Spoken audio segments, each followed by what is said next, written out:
Poetry, a form of lyric insanity. A poem is still a knock on the door of the unknown. A poem, a piercing look into the very heart of things. It is a realization of the subjective, the inner life of being. Art is not chance. Chance is not art, except by chance. Great poets are the antennae of the race with more than rabbit ears. Poetry, the ultimate illusion to live by. Like a breast, a poem is more beautiful if it is veiled in mystery.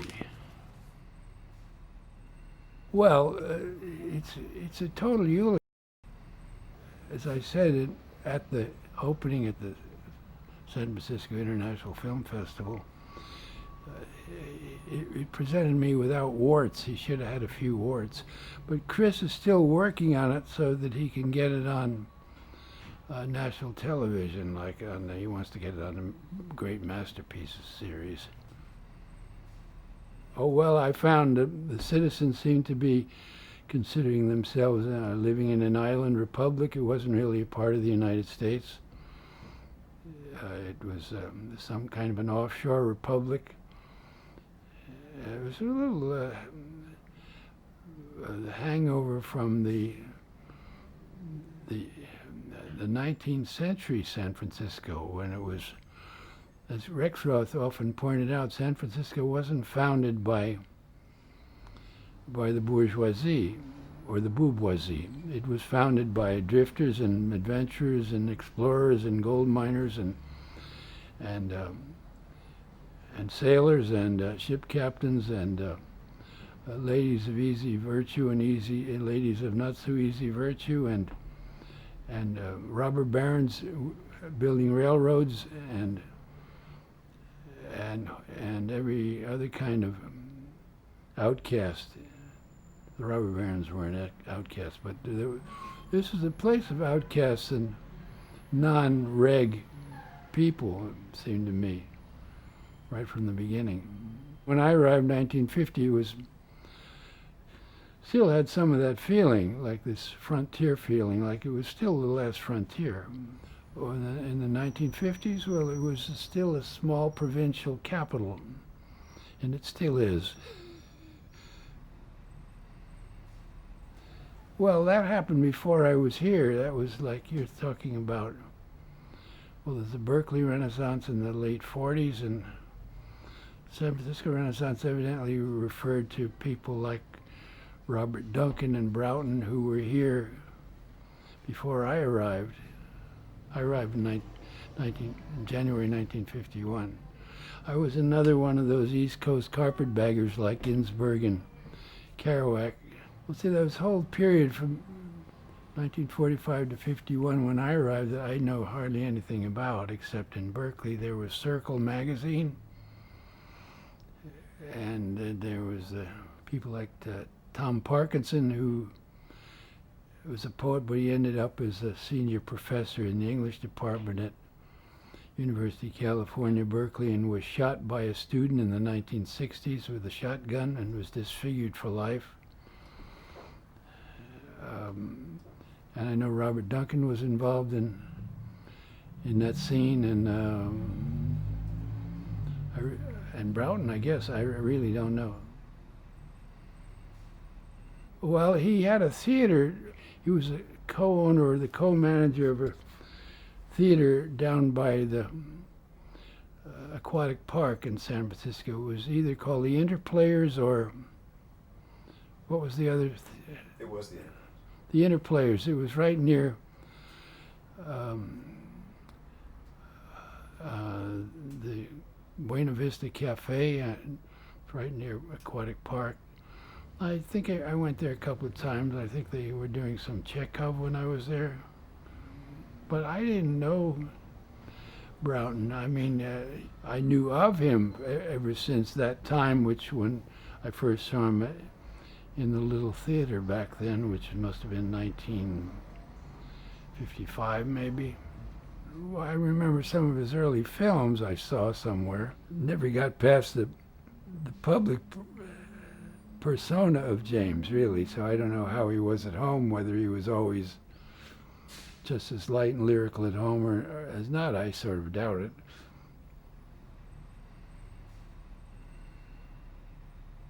I hate that word. I'll leave that to the poetry workshops.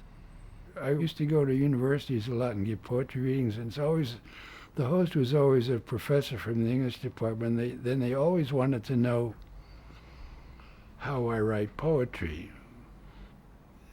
And I'd say, that's a trade secret. That would be the end of that. So they got nowhere for their poetry workshop.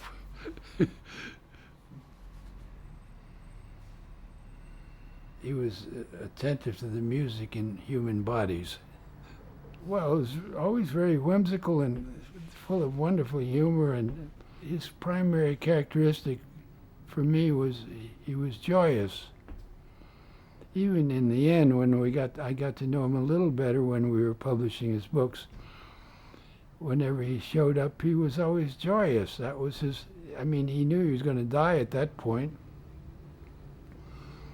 but there's nothing but pure joy and pure light as he became unbuttoned. That's what's wrong with most modern poetry and painting. There's hardly any joy in it. Most art today and most poetry, the message is Eros kills. It's not much joy there. Eros liberates. Heterosexual and homosexual Eros.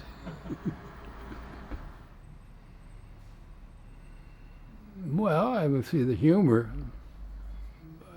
I would say that was about it. Oh, it's definitely populist, right? That's what I call public surface. In other words, the poem should have several levels. Same with a painting. Anybody can get. The most illiterate person should get something from the public surface of the work. And then if the person is literate and educated, then there should be other levels, subjective or subversive, that he can read into the work. Who says he isn't? The trouble is, it's the people who were born since he died that don't know him. And that's part of the general illiteracy that's overcome consumer America. His books weren't selling very much, so if a book went out of print recently, we wouldn't necessarily rush to reprint it immediately because there's hardly any demand.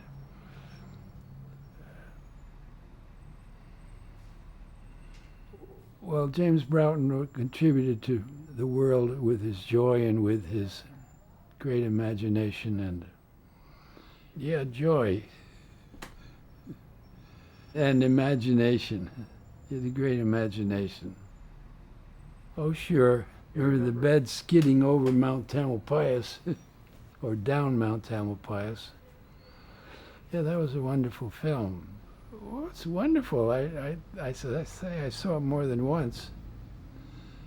It had that certain light lyric touch, that touch of humor as well, which is very typical of James.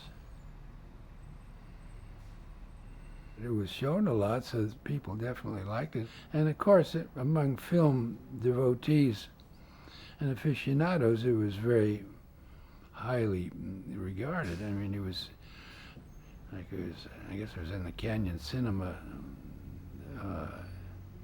milieu. He was considered one of the great creators, one of the founders of the modern film. Much more important than people like Stan Brakhage, as far as I was concerned. Well, let's see, there was a few attempts by beat poets or beat wannabes. There was a film made in North Beach by Taylor Mead. I recently saw it at the San Francisco Museum of Modern Art. It was shown here last year, and Taylor Mead came out for it from New York. And it seemed to me he'd improved it greatly from the version I remember seeing in North Beach at the time he made it. We called him Taylor Made, and he was very much on the scene, very active, very visible. And he knew all the poets, and he was a poet as well as a filmmaker. And I don't remember any other films where there was a crossover with the poets, except, of course, Pull My Daisy, which was made in New York with Robert Frank's film of the Beats clowning around. That's shown right now at the San Francisco Museum of Modern Art in the Robert Frank retrospective. But otherwise, for instance, making a liaison with the San Francisco painters of that time. The San Francisco painters of that time were the figurative painters, which became quite famous, like Diebenkorn and Elmer Bischoff and David Parks and a couple of others. And they were up at the San Francisco Art Institute, which is just about 10 blocks north of here, north of City Lights, and around City Lights and Columbus and Broadway, where we are, and the Cafe Trieste, with the poets hanging out, smoking dope and dropping acid, and etc. And 10 blocks up the street were these great San Francisco painters, the figurative painters, who were total alkies. They just drank. They didn't smoke dope. They got together and had jam sessions. They drank and painted and drank more. And there was no rapport between the two. There's a revolution going on in painting and a revolution going on in poetry, and there was hardly any contact between the two. I remember James Weeks was the only painter in that group who seemed to have any interest in the poets, and I would have coffee with him once in a while. I guess it was the beginnings of the contemporary American avant-garde film.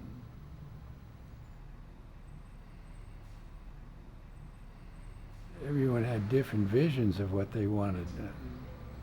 I have no idea what James's was, except a totally multi-sexual society. Of course, he was way before the present state of the gay battles that are going on now against the government. Well, as I said, it has a lot of public surface that anyone can get, sort of like a Chaplin film. You don't have to be educated to get it. And his visual images were very simple and sensual, and anyone could get them. Well, the Art Institute was a very important place, and I was drawing from the model up there. Well, I drew from the model in open studio up there for many, many years. Besides the Trieste and the Art Institute, well, Charles Campbell Gallery was the important gallery for the painters at that time. And it was right near the Art Institute. Oh, there was a place on Upper Grand Avenue called The Place, and they had what was called Blabbermouth Night. And people like Richard Brautigan would spout off up there. I never read it Blabbermouth Night, but anyone could take the stage. And then there was the Coexistence Bagel Shop, which is also on Upper Grand Avenue. And there were a lot of extempore speakers there and rappers who could go on endlessly. Well, there was a bar on Green Street where Jack Spicer and his group hung out, which was still there, but there were never poetry readings there. It was just people getting drunk. Oh, the Sixth Gallery, well, that wasn't in North Beach. It was on the lower Fillmore Street on the marina, the seaside of Fillmore Street. And it was a garage, just a storefront garage, It was converted into a gallery. It seems to me it might even have had a sod floor in it, or with at least maybe a cement floor. And it was just a garage space, not very big, and that was the famous first reading of Allen Ginsberg's Howl at the Sixth Gallery. Yeah, I was there, and I went home, and I sent Allen a telegram, and I was copying what Emerson evidently wrote to Walt Whitman when Emerson received the first copies of Leaves of Grass. Emerson wrote to Whitman, "I greet you at the beginning of a great career." And I went home and I wrote a Western Union telegram to Allen Ginsberg. "I greet you at the beginning of a great career. When do we get the manuscript?" Fugazi Hall, that was a big old anarchist meeting hall. We had many poetry readings there, and it's now become the permanent home of the Beach Blanket Babylon.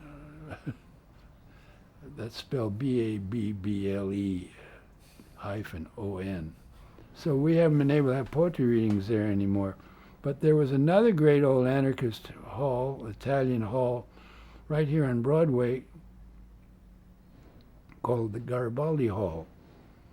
Garibaldi having been the great anarchist liberator of Italy.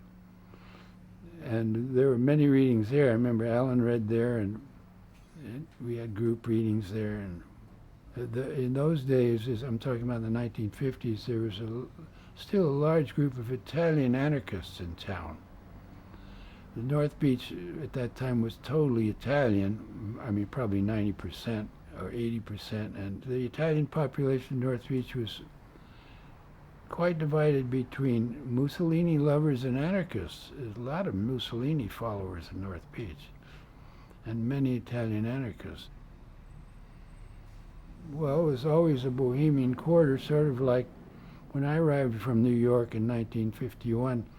It reminded me of Greenwich, the Greenwich Village of the 1930s when I was a kid in New York. It was very similar to the village in the early days of the village. When we opened up the bookstore, we got two Italian anarchist newspapers direct from Italy.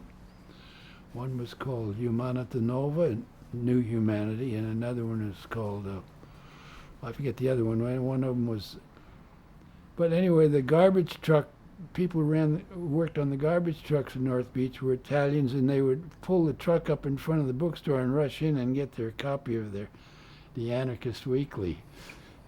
Around North Beach, Columbus, and Broadway, there were there still are many small flea bag hotels. And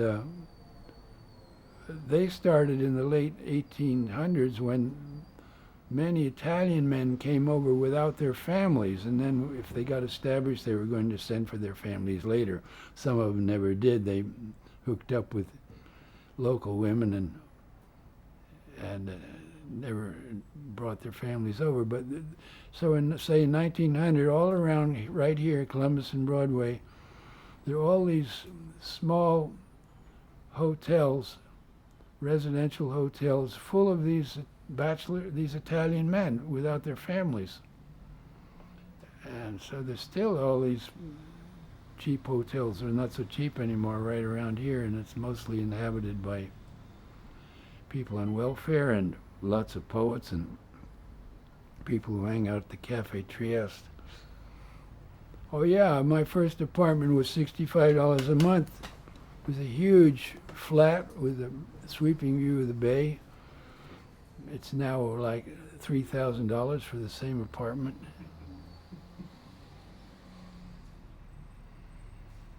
What seemed to temporarily, but I don't know about today, it seems like the beats never happened when you read contemporary American poetry today. It's been more or less taken over by poetry writing workshops and graduates from the university writing seminars, and 2/3 of the published poets seem to be teaching in these establishments. And it's just as if the beats never happened, the whole beat revolution of what Allen Ginsberg particularly was talking about, what poetry should be.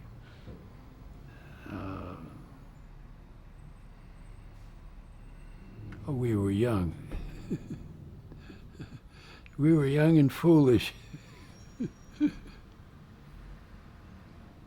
Oh yeah, I was on stage at the Human Being with Allen Ginsberg and I think Gary Snyder, was up there, and Michael McClure.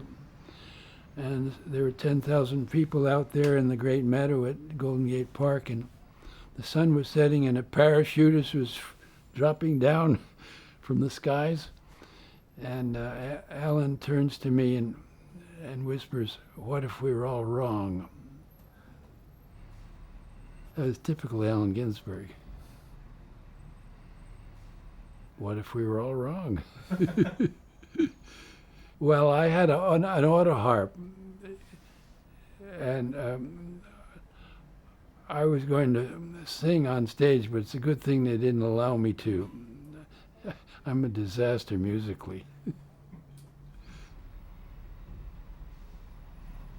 I'd rather be blithe than correct. That's very typical, huh? My book is an open life. That's a great line. Was it really? Very lyrical, very erotic. A glow in nowhere. At a meadow in Golden Gate Park, I stepped through an invisible gate into the mellow light of nowhere, stepped beyond time and greenery. What had become of the 70 years since first I tumbled on this grass? And how many prices had I paid for the tough somersaults that followed?